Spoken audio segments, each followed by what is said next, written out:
Okay, welcome back to another episode of VGRestore.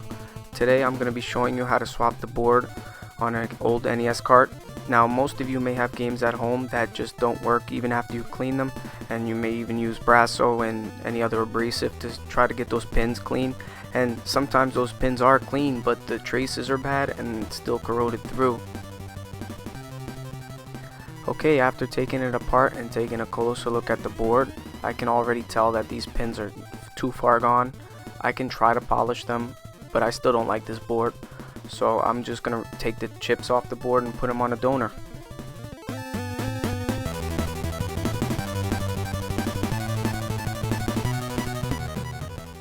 Here you can see that this is a TL-ROM 03.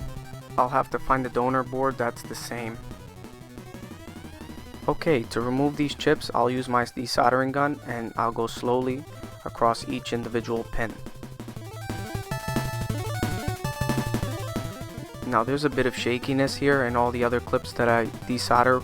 It's because I like to use a circular motion to make sure these holes get clear properly.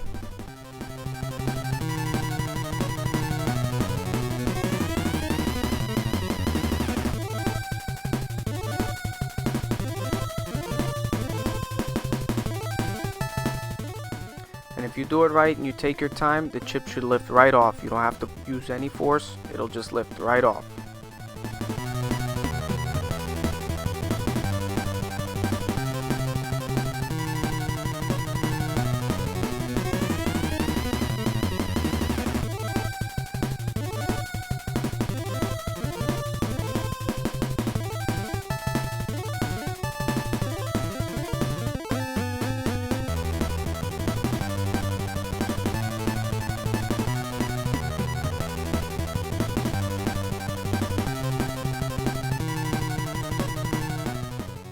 Sometimes even as you take your time, they don't clear right, especially those end grounding pins.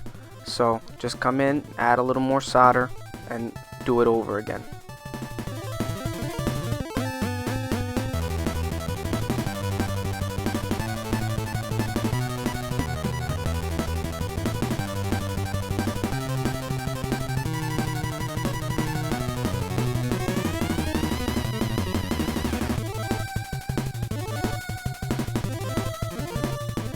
Okay, so now here's the donor board. I'm going to do the same thing to remove these chips. Now make sure if you are swapping a NES game or any game for that matter, make sure it's the same board. In this case, this is a TL-ROM 03.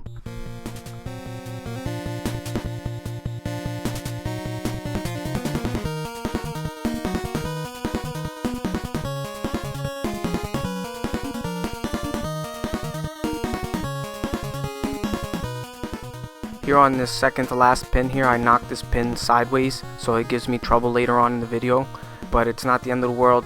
Just take your time. These pins are resilient. You can always bend them back into shape.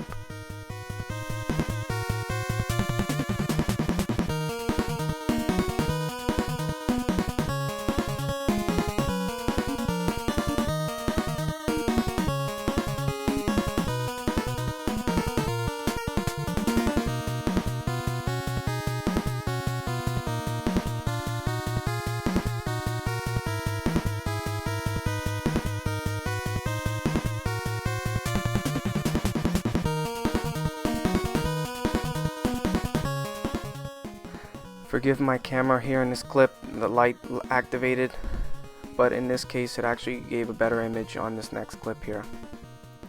Okay, so now it's time to fit the old chip with the new board. Now when you do this, make sure you put the chip in the right way.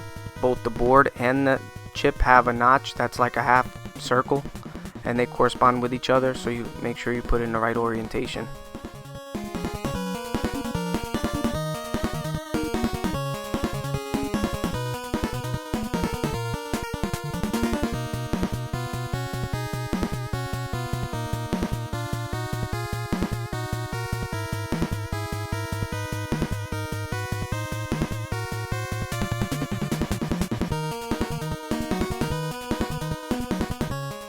I like to just go on each individual pin and add a little bit of solder, and then in the end I'll just drag solder everything clean.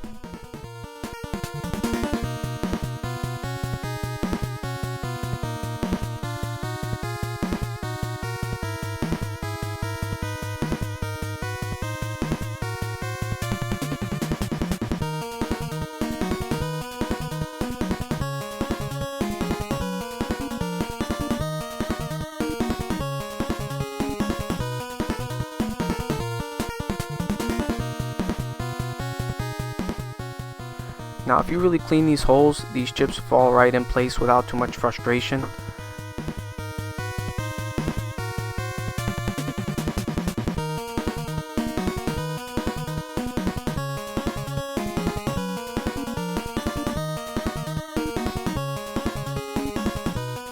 What I like to do is also space out my solder points just to pin the chip to the board, so then I can go down and drag solder.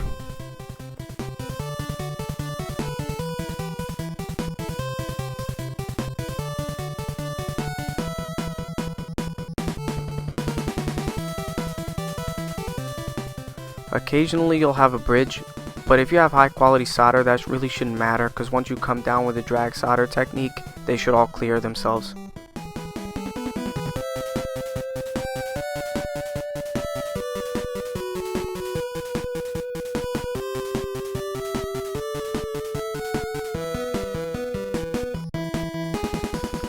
This would be a lot easier if I had a helping hand to hold the board down, but even without it, it's okay.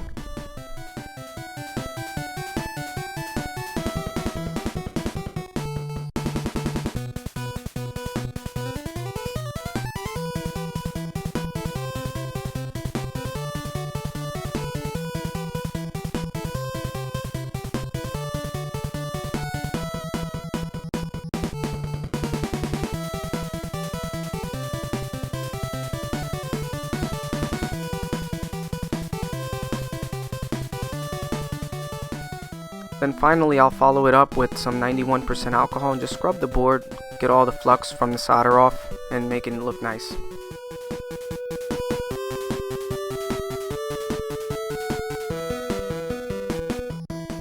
Okay, time to reassemble everything. Now this is self-explanatory, so I'm not going to really go into too much detail how to do this.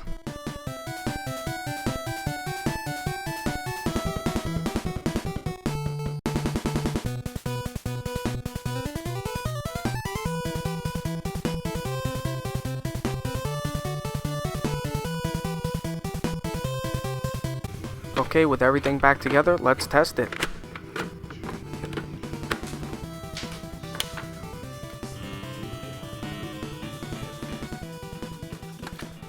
And there you have it, a successful board swap. Now it just goes to show anyone can do this as long as they have the right tools. Sometimes that's the hardest part of the job, having the right tools. But all in all, I'm really happy with this. I guess that's it for this episode, so make sure to like, comment, subscribe. Thank you for watching.